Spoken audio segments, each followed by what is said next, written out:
battlers, and today we're going to be taking a look at Bukakinator's winning run using Diggersby in a Nightfall Cup tournament. So we're only going to be looking at the battles that do have Diggersby in it today, and we're also actually going to be seeing some action from Gust Pidgeot. So a really interesting little squad here from Diggersby, from Bukakinator. Also, I guess Diggersby as well. But yeah, jumping into it, I think this is round 2, maybe round 4. The battles are a little bit jumbled up, but we are seeing this Diggersby up against Medicham, and that is not one of the places where Diggersby wants to be. Does land the Earthquake, and Diggersby is a normal ground type, so it is going to be taking a lot of damage from these fighting moves.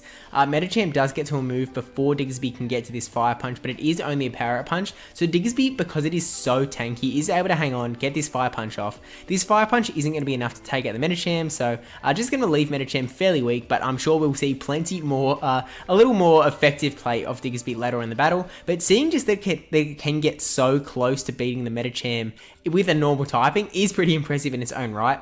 But we now are in this Gengar versus Stunfisk matchup, and this is not really where Gengar wants to be. It's not going to be doing massive damage with this Shadow Punch. Does actually get a shield out though, so maybe the opponent's scared of a Shadow Ball. Gets another Shadow Punch off before a charge move comes through, so unlikely to burn another shield, and yeah, it does go through. Bringing the Stunfisk down into the middle, like middle health range, 50% health range.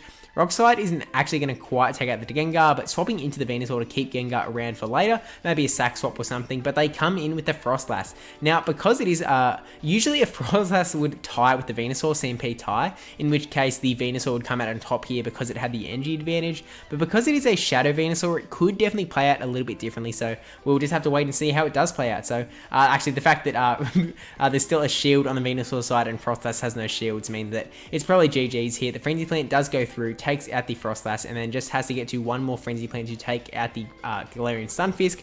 This Stunfisk does have a fair bit of energy stocked up though, so the Rock Slide gets shielded and gets to the Frenzy Plant before a charge move comes through from the Stunfisk. Super clutch there. Must have been really close to that charge move too, so able to take it out, and that is GG's there. Gengar wouldn't have been able to do much in the back either. So we're now seeing Gust Pidgeot versus Galarian Stunfisk. So really not where Pidgeot wants to be. So swapping into the Venusaur now, and in comes that Frostlass. So again, we kind of saw how it went the last time, but that was with a few less shields. Now we are in the 2v2 shield matchup, so we'll see what does end up happening, who decides to not shield, who decides to shield. We are seeing 2 shields come up straight away from both sides, wanting to keep their Pokemon around, knowing that both a Frenzy Plant and an Avalanche are basically one-hit KOs at this point. So getting this second Frenzy Plant off, and I'm not sure if a Shadow Venusaur is actually going to be able to get to another Frenzy Plant now that Frost has burned a shield. Looks like the answer is no, not going to be able to get to another one because it is just that little bit extra squishy. Holding onto the shield though, and in comes the Gust Pidgeot. Knowing that Gust Pidgeot would have a pretty hard time against the Stunfisk in the back, deciding to bring it in now, and burning the shield on the Avalanche. I'm not sure if that was the best play, but I guess kind of wanting to protect the Diggersby from later on, because yeah, it's not like Pidgeot's not going to be able to do much to the Stunfisk anyway, so in comes the Diggersby. Gets a couple of mud shots in, but really looking bad here because in comes that Medicham, and I think this might be GG's in this game just because Diggersby isn't really going to be able to do too much against this Medicham again, so they're just kind of unlucky with the landings here, although the Medicham does only have Power Up Punch, so maybe Diggersby could pull it through, but goes to the Psychic. That is definitely going to do a lot of damage. Gets to the Fire Punch, but again, it's not going to be enough damage here, and that is going to be GG, so we are going to be 1-1 in whatever this round may be, and does get taken out here. So for the win of the round, it actually might be the finals here. Might be a little bit anticlimactic with going back to an earlier round, but Gengar versus Frostlass is a great lead matchup, and in comes the Gliscor. So Gliscor definitely going to be taking a fair bit of damage from the charge moves from Gengar, but also Gengar is going to be really scared of the Night Slashes, which are going to be coming fairly quick from the Gliscor. So going for the Shadow Punch here, trying to add up that damage onto the Gliscor, and does get the shield. So now swapping into Pidgeot, knowing that Pidgeot has a pretty good time here. Night Slash is not going to do much, and Earthquake's going to do absolutely nothing. So yeah, the opponent's just going to be going for straight Night Slashes, and I think that Pidgeot can pretty much go for a farm down here. It might be a little bit close. It may have to end up burning a charge move in the end, but hey, here's a Night Slash. We'll see if a boost does come up. Yeah, going to be able to get one more Gust. Does take out the Gliscor. Has a fair bit of energy to go onto whatever's in the back, but it is the Galarian Stunfisk. So really just kind of a bit of a waste of energy here, but hey, Brave Bird going to do a little bit of damage and decrease the defense so the Stunfisk is able to farm even less. Gets this Aerial Ace off before going down just to try and get this energy off, get some damage in onto that Stunfisk, but actually gets a shield. That is a really interesting shield from the opponent there, and brings in the Diggersby. Now, you're about to see the absolute bulk come out on display from this Diggersby. There is an Earthquake, and it just tanked it like it was nothing, and it's actually going to be able to tank another Earthquake. The opponent's swapping into Frostlass, pretty quick smart, so swapping into the Gengar here to get these Shadow Punches off. Almost taken out already, and one more Shadow Claw would have done it, but unfortunately didn't quite go through before this charge move comes through, but gonna let it go down and then bring in Diggersby to just farm up some energy on this Frostlass. Getting close to that massive Earthquake, which will do a ton of damage to the Stunfisk, so yeah.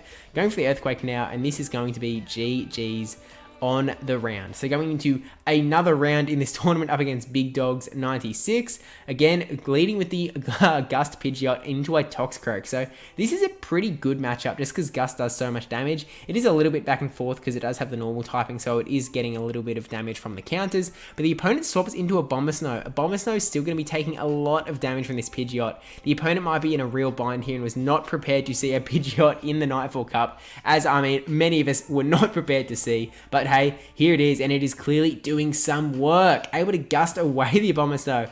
I don't think that Abomasnow is in Kansas anymore. Just absolute gun. Oh no, had Venusaur in the back. Brought 3 Pokemon that were weak to Gust Pidgeot. I don't think Diggersby's really needed too much here, but swapping into the Gengar now just to try and get to this Sludge Bomb. Gonna eat up the energy. Oh no, never mind. Shielding the Frenzy Plant from the Venusaur so that he can get to this Sludge Bomb here. But swapping into the Toxicroak, so farming up, going for the Shadow Punch here. Yeah, Diggersby isn't really needed in this battle. This is just pure domination from Gust Pidgeot with Gengar putting in a lot of work as well. So hey, little break from the Diggersby action because we did not even see it hit the battlefield, and that it's GG's on that battle there. Going into the next battle though, we are seeing Diggersby in the lead, so it can get some star time up against Swampert though, and that is another matchup that Diggersby does not want to be in. Running Pyroar in the back as well really has some massive spice here on this team, and again, gets the tied victory. So tanking the Hydro Cannon, which is again, just speaks to how much bulk is hanging out. There's a little message from me actually saying good luck in this tournament, and I guess it went well as well. So whether that's because of me or not, I'm gonna guess no. But hey, Hydro Cannon gonna be coming through here and letting Diggersby go down. And then in comes the Venusaur, obviously going to do a lot of damage here, especially because it is the Shadow. Swapping into Pyroar now, and Pyroar is going to make quick work of this Abomasnow because it is that Grass Ice typing. Going to be super weak to the Pyroar here. Yeah, I think I'm considering like changing the title and thumbnail of this video because it is definitely not like a pure Pyroar feature. It is some serious, look how good this dude can use his Spice Picks to absolutely dominate. So shielding up the Hydro Cannon there and going for, oh man, is he going to get there? Is he going to get there? Not going to get there unless he decides to burn another shield, but does decide to burn the shield. At this point, could probably just go for the Flame Charge and it would be looking good. It looks like he was trying to save up the Soul Beam to try and get a hashtag get beamed later in this battle, but hey, Flame Charge goes through, going to take out the Swampert at that range, swapping into the Venusaur, and they had double Mudboy in the back. The opponent getting really unfortunate with the lines here. That Frenzy Plant is absolutely going to hit like a truck when it goes through. And I say when, because surely this Quagsire isn't going to be able to take out the Venusaur. Actually, this Shadow Venusaur, Sludge Bomb goes through. Yeah, it doesn't quite take it out. Frenzy Plant going to go through, and this is going to be GG's to that Quagsire. I'm sorry, friendo, but this Frenzy Plant, boom, nothing you can do. Going into the last battle of the video, don't forget to subscribe if you haven't already, because again, we are doing Steve Miss Daily Nightfall Cup content, so if you have not already, the red button is right down there. So the opponent now swapping into the Abomasnow, going for the Sludge Bomb. This will be huge if it lands, and does not land. So correct shield from the Abomasnow's part, and now swapping into that Pidgeot.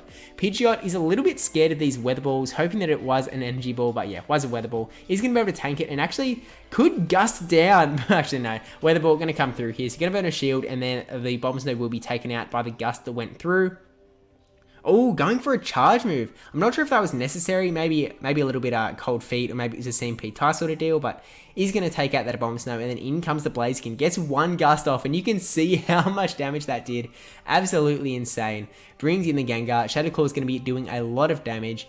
We're going to see a shield come up to protect the Gengar. Do see a shield. So Gengar at this point could Shadow Claw down, but in comes that Venusaur in the back. So charging up a lot of energy and now going for a Shadow Punch. Maybe trying to get the shield bait. Diggersby is hanging out in the back, which has Fire Punch. Gets the last shield and then farming up to the next Shadow Ball and Shadow Punch, sorry, and swapping into Diggersby to catch the Frenzy Plant.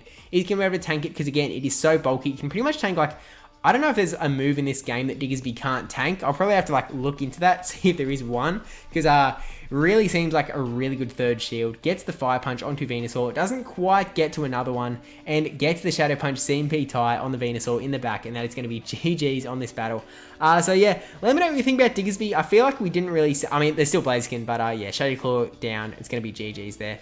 So yeah, this wasn't as much of a Diggersby feature as I thought it was going to be, because we just saw some massive domination. So seriously, massive congrats for that very nice 3-1. It was a 3-1 tie. I didn't grab the image to put at the end here, but yeah, it was a 3-1 tie. But yeah, if you want to see some more Spice Pick battles, you can click that video at the bottom there, or you can click the video at the top to watch Big Green's 7-0 sweep. Absolutely massive. So yeah, thanks for watching. Don't forget to like, comment, subscribe, especially that subscribe one, and I will see you in the next one.